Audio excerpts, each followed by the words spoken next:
Hi. Well, wow. Interactive. I love it. I love it already. It's better than it's been for the last 2 years, I can say that. Way in the back. I know. I've tried that alone in my office. No response. So welcome back. Welcome to the 7th annual Black Hat NOC report.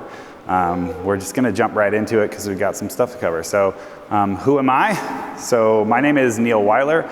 By day, I'm a principal threat hunter for RSA. By night, I run all the technical operations for the Black Hat security briefings. Oh yeah, with this guy. My name. Oh, this. Oh, okay. I'm all. Everybody knows a lot of you. Stuff. People know you. No, it's fine. I also am the department head for contests and events at DEF CON, so you'll see us pack up this, and then we'll be over there running the contests and events because we're gluttons for punishment. I'm also on the review board here at Black Hat and DEF CON, and yeah, just like to do all the things. My name is Bart Stump, obviously technical operations here at Black Hat. By day, I do senior security architect for Optiv. I almost forgot. You look like you forgot for a second. Step up your game, Optiv. Changed it a few times. You're starting to lose it. So DEF CON as well. Obviously head over and help with contest events, training review board, the whole 9 yards. We've been doing it a while. We've given this spiel, so you don't like us anyways. Right. We just talk about the info. I can't see you very well, but how many folks here, this is the first time you've come to one of the NOC briefings? Right, okay, a fair few, so that's good. For those of you who have been here before, you know that this is about to be a shit show. So so it's cool. This is the party of the shit show, For those who this is your first time, this is about to be a shit show. All right, let's just go. So we don't do this alone. We have a huge team of folks who help us. This is our team from this year. We took the mask off for a second because they deserve to be seen, and then they went right back on. The other pictures we have were all masked up, and we were masked the entire time that we were in the NOC. I will point out in the center, being held on a laptop, is the NOC Queen Marissa, who works for Black Hat full time. She got COVID a week before Black Hat, so she wasn't able to be here. Boo, COVID. I think we can all safely boo COVID. And then I will also call out really quickly Doc, who is on the far right? Yes, the far right-hand side. So yay, Doc. Doc works for Mandalay Bay IT and deals with our nonsense for months, literally leading up to this. Partners, so you guys have seen this as well. For those that have been here, those that have not, this is a quick run through. Something that we always kind of reiterate, these are the partners that work with us. These are partners, they are not sponsors, they're nobody that pays to get inside the NOC. These technologies have been chose over the years by Grifter, myself, and Steve Fink, our principal architect.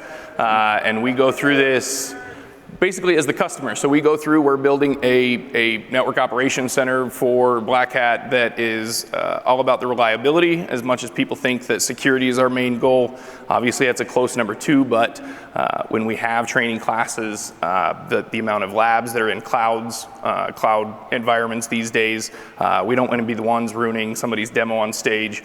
All of these things come together and have developed, I don't know where I'm going with What do they give us? Okay, so all of our partners, Palo Alto provides our core. We can get into all this too, we'll see more. Lumen is CenturyLink, they provide all of our bandwidth. CenturyLink, they changed their name again. Why? They just love changing their name. Like, they're not the phone company, though, so we deal with all of this. Neil was really mad earlier making this because of the amount of logos that changed, so he's making a point of that. NetWitness provides operational intelligence for us, two-factor authentication, and endpoint on the laptops. We also have a new endpoint agent that we deployed this year for some other reasons. Cisco provided that. That is on iPads. You guys saw the iPads for registration. We'll get into that a little bit more as well. CommScope and Ruckus, CommScope, whatever you call them, whoever they got by last week. Those guys provide our switching and wireless. Amazing there. Gigamon provides all of our TAP to provide data to those tools. And then a new one this year is IronNet. And again, to that point that we are the customers going through things. IronNet was welcome into the NOC this year to look through data, what they can provide us, and see if it's a partnership that will last. So we'll go through that and talk about some of the data that they've provided and what that looks like. Yeah. occasionally we, IronNet. Occasionally we bring in, other equipment, and as Bart said, we're just kind of evaluating it, right? We normally would do this at an international show. We do it in London or we do it in Singapore because we feel like it would be less impactful. There are normally 2,000 to 3,000 attendees in those shows versus the normally 25,000 people who are here. So, but because of the lower numbers and because we knew we weren't doing trainings this year, we were just going to be doing the briefings, we were like, okay, well, let's just bring it in and see what happens at the flagship show. And so thanks for those guys for coming and jumping right into the deep end. So the gear that these guys bring, and again, this is basically bill of materials, but as you can see, it's no small feat. We've talked about this a little bit before, and some of it hasn't changed for some of them. The first years with NetWitness, we had literally like 2 pallets worth of gear from them. Things have kind of lightened up that way, but just a quick rundown. Palo brings, we have an HA pair of firewalls, 5260s, another one that's in tap mode for data management running Panorama. Cisco again provides threat grid to detonate any malware samples, Umbrella for DNS, Meraki SM is our MDM. Ruckus, a whole lot of APs, obviously, as you can see around the floor. They provide all of our switching as well. We replace the switches in the IDF as well as the MDF. Again, if you don't know, we only use the cables in the walls basically here from Mandalay Bay. Oh yeah, we forgot to say that. We don't use any of the stuff here. We replace everything for 2 reasons. 1, control freaks. And then 2, our names are tied to this. So if it's going to go down in a fiery ball, we're going to be riding that ball straight to hell. So don't blame Doc. We pointed him out. Don't blame Doc. It'll be us. NetWitness brings quite a bit. The head unit, decoder, and concentrator, tons of data, obviously, that we can store. Every packet, every log from the show is stored. We haven't talked about this, I guess. We're getting comfortable with how we talk about all that data is removed at the end of the show. None of that is kept for research or marketing purposes. So you may be dumb on site and see some unencrypted stuff, but we'll get rid of that for you, don't worry. You'll rebroadcast it immediately somewhere else, but we'll at least delete it. So. Gigamon provides a GigaView, HC2, they provide TAP. Again, this is feeding all of our tools that data. IronNet brought their devices, a lot of theirs feeds up into the cloud as well. So the hardware that was on site is 2 IS3500s. And then Lumen, we have our 2 10 gig circuits, 1 to Denver, 1 to Sunnyvale, and those are all used via BGP. And was an interesting because we don't use tons of bandwidth. We've said we haven't blown out those 2 10 gig circuits in years past. It did look a little bit more than we expected this year though, with streaming and stuff going out as well. So quick architecture diagram. A lot of this has stayed the same over the years in a lot of ways. We're definitely a keep it simple stupid. There's so much in this environment that changes on a weekly, daily, monthly basis leading up to the show, hourly, before changes are made, that if it's way too complex, we can't add and remove and strike things. So it's as simple as possible. It's all about the data and reliability and reliance of that network. Reliancy. It's a cool word that I just made up. It's new, use it. You know what? It'll be the name of a vendor in the expo hall the next show. Reliancy. We always walk through the show floor to kind of see what's out there, do our due diligence. And this year there's some names for sure. Interchode. Okay. So we have a lot of dashboards that are in the NOC. Normally you would see those just by being able to come in and walk through, but we made a decision this year very early on to close the NOC, right? We were just like, we're not gonna have thousands of people going through. For selfish reasons that didn't come to fruition anyways. Right, 1, you don't get to breathe my air. And 2, you don't want to breathe my air. And so we were like, yeah, let's close it. That will allow us to require vaccination for everybody who's going to help out in the NOC. And since the NOC is closed, then we'll be able to take off our freaking masks. Didn't Thanks, work out. COVID. Yeah, so we wore masks the whole time and we closed the NOC. But normally, like, people come in and they're like, are you actually looking at stuff? What are all these things? They're not just, shiny things. Like, that's OIP in the middle. You saw it moving there for a minute. The green traffic is TCP, the red is UDP, ICMP shows up as white and looks like starburst if somebody's scanning, or the traffic will get larger. You see different things where the more traffic that's being passed, it's a quick visual indicator of different hosts on the network and how much data they're passing or what they're communicating to, which will then give us an idea, do we need to go look at that? What's somebody doing?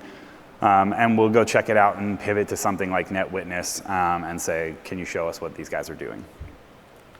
There are a lot of dashboards, some dashboards here from Cisco. Again, like this is all like useful information telling us about what our devices are doing. So, you know, like here on the right, you can see it's like, oh, there's all of your endpoint stuff that we had tied to the Cisco endpoint solution, which were all of the registration iPads, all of the lead retrieval stuff that the vendors in the expo hall were using. And those are the types of devices that were used on the side. I don't know if you guys find things like that interesting. We just put things on slides for you. But what you also see is that we did have a like satellite view of the convention space, and then could actually map out here are where the devices are deployed across you know, this space, which looks cool more than it's probably useful.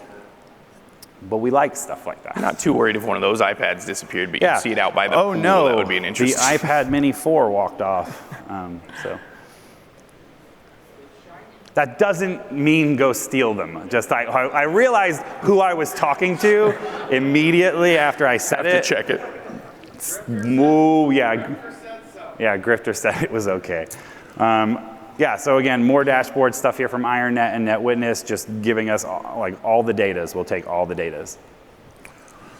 Stats. So we haven't really talked about a few things too, I think we missed. Okay, the other interesting thing that we try to do outside of closing the NOC and obviously being a fishbowl normally and kind of allowing you guys to come in, ask questions, see all the dashboards, we actually decided to do a Twitch stream, which we should be there, so everybody yell and say hi to Twitch if we're there right now. But we kind of like that interaction in a weird way. So while you don't want to breathe the Grifter's air, we do enjoy seeing you guys and talking to you and answering questions that we can do. In a lot of ways, this is for you guys. So between Twitch and trying to share as much data here, the stats get interesting. You guys are nerdy, and we go through all this. So stats-wise, I don't know that we necessarily need to run through anything here specifically. It was kind of cool, like having the Twitch thing. I think, well, I don't know. Yeah, we might keep it around, even if it, because there were folks that like we're friends with who are international, you know, and they couldn't come to the show, and they were like watching us on Twitch and taunting us and everything like that. Do you notice this slide really lit up the audience? Like, look at beautiful faces. Look at that guy's jawline. Magnificent. We may keep Twitch around too. So if we're in Singapore and London, maybe you guys can watch us. Yeah, we'll see how that goes. Yeah, if you don't make it out there, you'll get to see what's going on in the NOC and ask us questions and chat and stuff like that.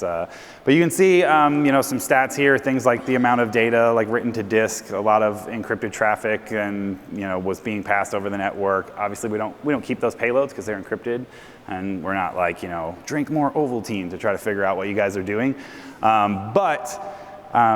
We do want to know like what's being passed, how much of the traffic is encrypted, and things have gotten much better than they were in years past. And you know, bravo there. Not everything is encrypted, but one day we'll get there. Not everything is encrypted. You'll see. So this here is our DNS stats. So you can see on the left-hand side, in 2017, 21 million requests, then 39 million, then 49 million, and then this year, 1/5 of that. A lot of that probably has to do with the fact that we didn't have 85 training classes going on at the same time with a bunch of shenanigans going on. But we figured we'd throw it out there and also point out something interesting, which is that in 2019, we saw 3,600 unique applications that were used on the network. This year, we saw 2,600. With a fifth of the traffic. And I'll point out too that a lot of times most of the traffic that we see in a normal year is from the training classes. So a lot of that is skewed in that way. So seeing this just from the briefing side and attendees that were here, that may be something interesting to see how that changes going forward. We should call out there was one training class. Yeah. So thanks, Street. Yeah. So we were like, hey, there's not going to be any trainings on site at Black Hat. Everybody's going to do it virtual. And then trainers started hitting us up being like, well, I want to go to the briefing, so I'm going to need to be there Wednesday morning. My class doesn't end until late on Tuesday. I'm not going to be able to get to the keynote, all this other stuff. Or people were just like, my connection sucks. I don't want to host this class. Can I come to Black Hat? You give me a room that I can sit in. And then at least I have a stable connection that I can work from. And a few trainers did that. We gave them the option to do that. But then they started dropping off as the stats for Vegas got worse. And we had one class, which was Jason Street's class. So Jason came in and sat in a very large classroom all by himself talking to a webcam. But what that meant was that we still had to have the network up and functional on Saturday morning for him to start his class. And that doesn't mean that we deploy less equipment or we do whatever. I mean, we did say, obviously, like make sure the access points go out in the area that he's going to be in. But it meant that we still had to have everything up by the time that class started. So we were here, well, switches started getting deployed last Monday. We showed up on Thursday. Well, Fink showed up on Wednesday. We showed up on Thursday, and then everything had to be up Saturday morning. So one class or 100 classes, the network has to be deployed. I love the titles. They're always the best. You're the internet welcome. is inside of you. It's inside of all of us, especially if you went down on the show floor. So this is an interesting one that, so over the years, Mandalay Bay has actually provided the wireless for any of the booths on the show floor. That was just something that for us, that was a little bit much to handle, all these guys coming with requests, et cetera. But then as that got a little bit more crazy and we started kind of expanding our hold on the network, if you will, throughout the wireless channels were getting pretty insane down there. So we asked that Mandalay Bay actually turn off their wireless down there. We take it over, have some more control over the channel, let Ruckus do their thing, make sure that it's designed and working as good as possible. It was an awesome thought. The thing about all of those vendor booths is the cool TVs that have Roku's built into them now. You're not there yet. Save it. Huh? You're not there yet. Save it. Oh, we're not. We're jumping in. So this, though, on the show floor, some of those came from that. Some of the show floor networks came from some of those beacons. But anyways, we saw over 550 active wireless networks at one point on the show floor. And the RF channel utilization, anything over 75% is ridiculous, and you can see some of those in pink. It's considered unusable at that point. We've got more data here to come into the Roku things, but the show floor was getting a little insane with the wireless network. So this type of data and seeing how that works and how we solve that problem is coming. Is that pink to you? That's purple to me. I'm colorblind. Why are you going to call me out up here? Yeah. You don't know the difference between pink and purple? I learn something new about you every day, Bart. We've known each other 16 years. I didn't know you didn't know the difference between pink and purple. All right. But yeah, and that is a 60-second snapshot of the expo floor this afternoon. So 552 active wireless networks in a 60-second snapshot, all of that passing through your delicious bodies. The internet just flying through. Who knows what went through you while you were down there? Disgusting. You'll see coming up what might have gone through you. Did someone just say, I felt something? What? I felt someone's tax return go through me? Cool. So we'll talk about this a little bit. Bart touched on it before, but the network is always changing. It's always evolving. We have talked about this in years past, but there's plenty of new folks, so we'll get into it a little bit. Also, it's never going to evolve, that GIF, so I'll just let that haunt you for the next several minutes while we talk about it. So the main goal for us is stability, right? We need to have things up and functioning, and that was the main goal when I took over the Black Hat network operations 19 years ago. The early years of Black Hat were very, very Wild West. Like everybody attacked everything. It was an absolute insanity, which meant the stability of the network was really poor. We got it to a place where it was very stable, but it wasn't very secure. And so we started focusing more on security. host isolation, segmentation, keeping classes from attacking one another, because the red team, class would attack the blue team class and laugh like, ha ha ha, find this, right? So it became about keeping attendees honest as well, keeping you from being able to attack one another as much as we could.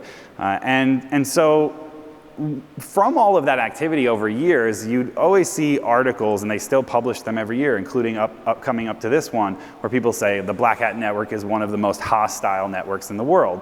And that is true to an extent. It's just the stuff that you're doing on the network that makes it appear to be the most hostile network in the world. There's a lot of interesting stuff going on. And we were curious about whether or not that was true.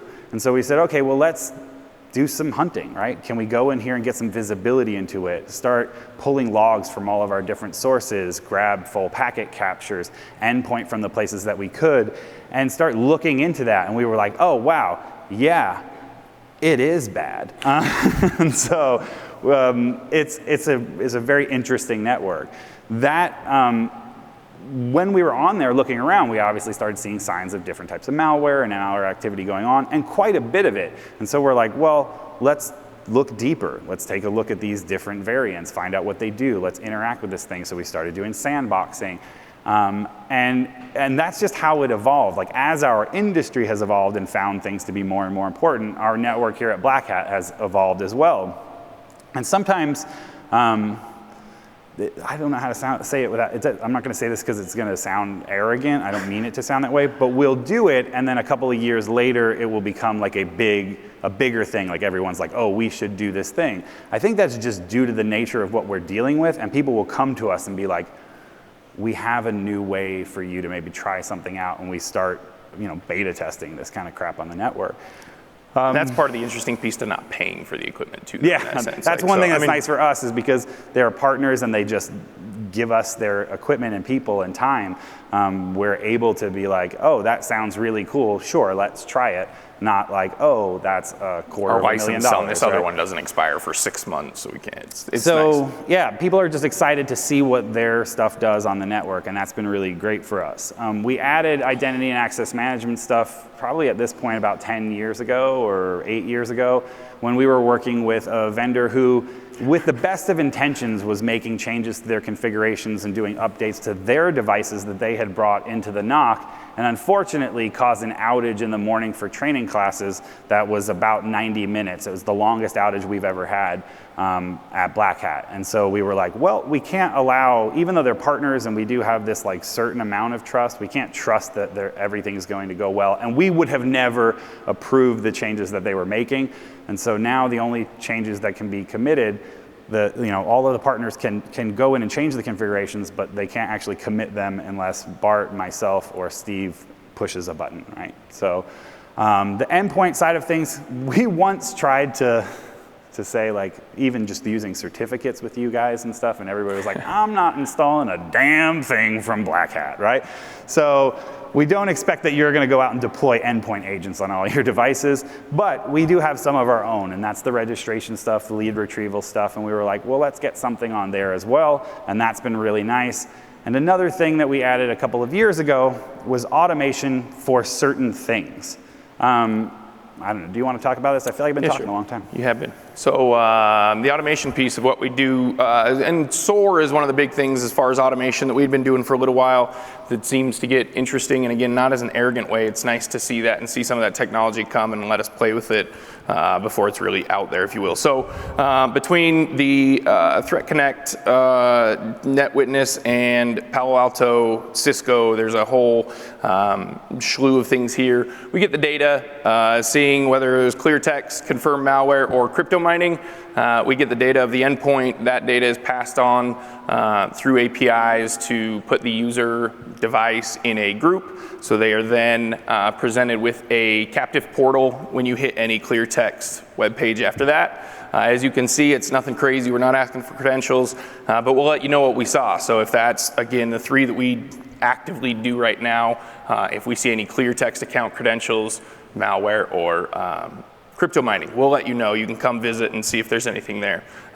Here's a quick acknowledgement of what again, the way that happens, the flow.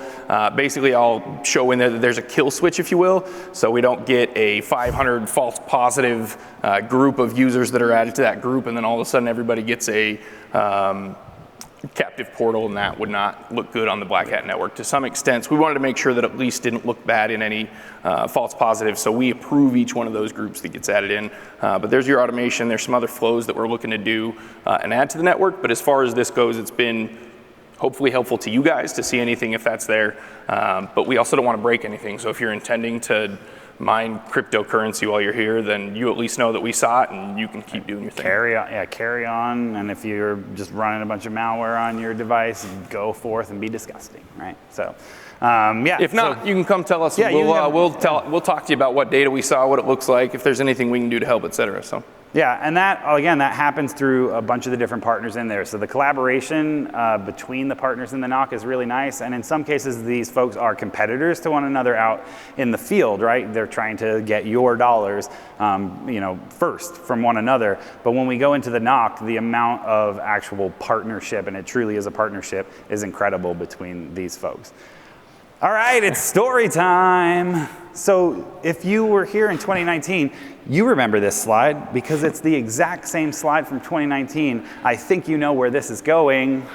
It was the exact same thing. Yeah, we brought in 2019, Informa, the company that owns Black Hat, brought in a security company to do other security things for them, like physical security and other stuff like that. If you remember in 2019, there was an event the year before that caused some extra security here at Mandalay Bay. They felt like there was a need to have that. But this company that they hired had sent out the full security plan in the clear over the Black Hat network. So they got on the Black Hat network and then sent everything in the clear, including what the badge colors were, what all of the volunteers t-shirt colors and what they were going to look like, all of that stuff. Well, they're back and they're doing it again. So nothing learned in 2 years. It's too bad. We let them know. They were like, oh, we didn't send the file yet. Ha ha ha. And I'm like, you still didn't fix it though. So don't send the file. So yeah, so like I said, it's we like to point out where even we fall on our face, and even if it is a third party or whatever, it still kind of sucks. But we dodged the bullet of having this year's entire security plan sent across the network in the clear. And while that's the story that we talk about, there are tons of clear text credentials as well. We get emails and all that kind of stuff. So I dug into this story a little bit and ruined it, I guess. You didn't ruin it. It's okay. So as far as the smart devices on the floor, again, we saw in that 60-second span 550 different networks. One of the issues that we had the very first morning of the show floor, the morning of the show yesterday morning, while the vendors come in a few days early, more than that in some cases, and build out that show floor and all the booths. And while they're doing that, they test all of their stuff, so the TVs that they're showing stuff on, et cetera. All of that gets fired up in, sequence in some way, different groups of vendors starting their stuff up. Well, in the morning when everybody came in, all of those TVs that had Rokus, all the cell phones, all the laptops, everything connecting, it was basically impossible for anything to talk because there was so much communication, so much RF in the show floor. It was very hard for you guys. But as you can see, again, that channel utilization, they say over 75% is unusable, and as you can see, it's not good. Yeah, it's quite a bit. Yeah, so it's it's interesting when, again, there was 522 different networks, right? And then everything jumping on all in one day. We DOSed ourselves. And that's not really something, how do you solve that? Turn off the TVs, right? Don't bring smart TVs maybe until, that's an interesting one that, we hadn't really seen run into that way even a couple of years ago, and maybe the smart devices weren't as crazy. I don't know if we're getting more, but yeah, it was pretty hectic down there. Wrap the TVs in tin foil. That'll do it. Yeah. I promise you that'll do it. So this was interesting. We always talk about, the things that happen as far as how we approach the security of the network or whether or not we block things or not is really that we let a lot of things go. We let a lot of things go because we don't want to be responsible for, we don't want to be the demo gods who crush a demo. And we also don't want to stop something in a hallway, even if you're just sitting down with one of your friends on a bench and you're like, check out this new thing, or you're working on a tool and you're like, let me show you what I'm doing. We don't block a lot. What we do block is if we can basically confirm that it is a genuine attack against the public internet, right? Because people learn things in classes or from a stage and then like, I'm gonna go try that. And so they immediately start firing that off at the internet. If we see that, we'll stop it. If we see what looks like a direct attack on another individual here, then we'll stop that. Or an attack on our infrastructure. So if we see something that's coming directly at us, then we're like, well, that doesn't make any sense, so let's kill that. In this case, we did see some traffic from Russia where they weren't even trying to hide. They were just hammering, trying to get at our reg server, trying to do remote code execution, going after it. And we're just like, what? And looking at the reputational data on it, it was bad. Like, it was actually like something that we had to care about. And so, we put all the blocks in place and did everything, but we're just like, wow, like, just gloves off. Like, not even, but again, not even trying to hide it. Dave's not here, man. So again, interesting stuff in the way that people try to do different things. So we had someone from a mobile device try and DDoS from that mobile device, which again is interesting. Just DOS, it was only one device. A for creativity, I guess. I don't know. That's. Dave was wandering around, and his host name was David's iPhone, so that's why we know it was Dave. We know what AP he was on, and we thought about running down and just yelling that David should stop.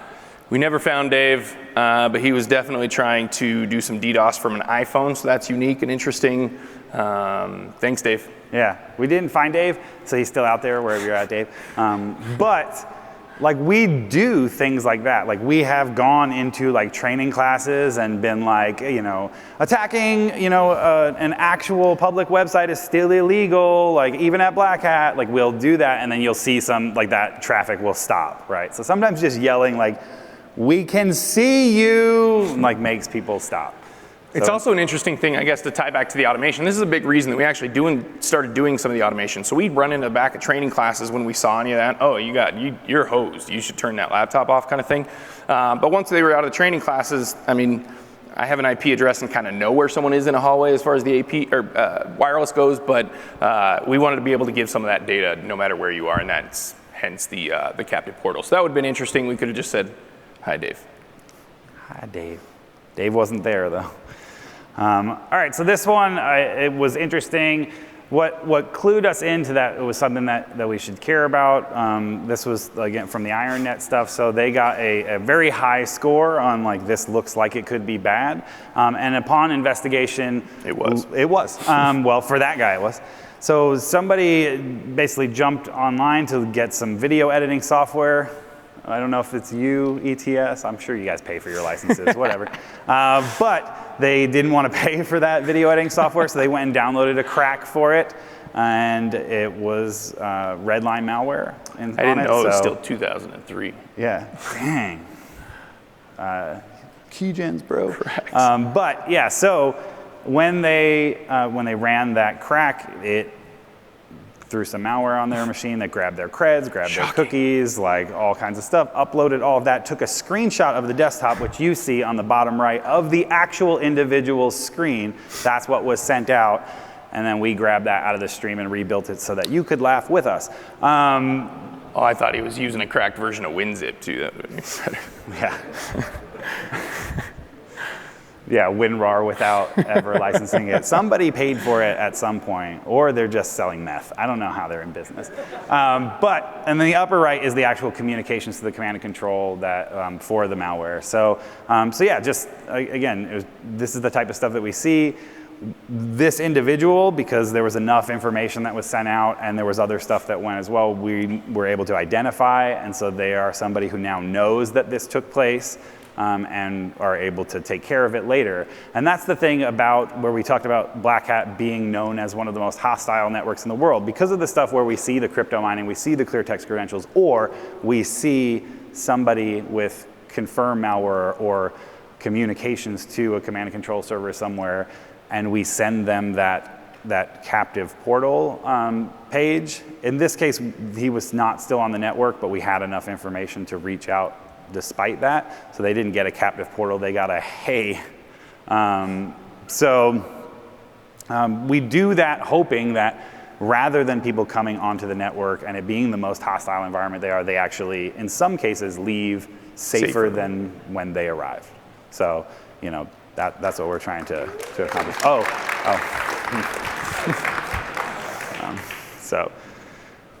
What's that? Again, if you haven't been here, you should know that this crowd is disgusting, and this is why we always show this. Apparently, when you come to a conference and... I see what you did there. I see it. We don't block anything outbound, as Grifter said. These are all the adult websites, so we always just see the interesting ones. All right, moving on. You guys are weird. So a lot less, though, which a lot less, but there's a lot less people. A lot less than normal, not just because there's less of you, but I'm assuming because of trainings, which always floored me. The interesting thing is that during the lunchtime of trainings, it would spike like a pretty hockey high. stick. So, yeah. It was like really. Not as much time walking between briefings. And right before trainings end, it would also just go through the roof. Like going back to the room. Let me get this downloaded. I don't use that hotel Wi-Fi. They don't have two 10-gig circuits. So we've talked about the evolution from a technical perspective. Most of that's technical, and there's actually a lot of things. And I think the other side of this, that Grifter and I talked about, this is almost if we talk about it here, we have to do it. So it's accountability to ourselves. Yeah. Going forward, there's some more plans that we have. A lot of it, I would say, is back end. So a lot of the processes that we do, setting up this talk, it's a nightmare sometimes today as we get try to get all the data from the vendors. We want to do that a little bit cleaner and give them a little easier way to do that. Grifter wouldn't be running around with his head cut off as much today. Some of the... I'm going to go have me a good cry later. Some of the processes of the tools that we use, go through and do that. New guys that come in and help out in the NOC, we want to build all that out. So there's a lot of, I would say, more back-end and processy stuff. But from that, we also have a lot of historical data and have talked about, again, we want to leave you guys safer. We're just lucky enough to be up here. We don't do any of this stuff. All these guys up here up front are the smart ones. So anything that we can do to help all of us is kind of the idea. So we've also talked about giving some white papers, putting out some white papers towards the end of shows with historical data, as well as possibly some GitHub tool repositories. So keep an eye out for that kind of stuff, see what we do in here. Talked about a couple other small things. We'll see what happens, what we can do and bring to fruition. But as a little bit of accountability and give you guys something to hear about and report back when we come back. Those are our plans. That's all we have to say about that.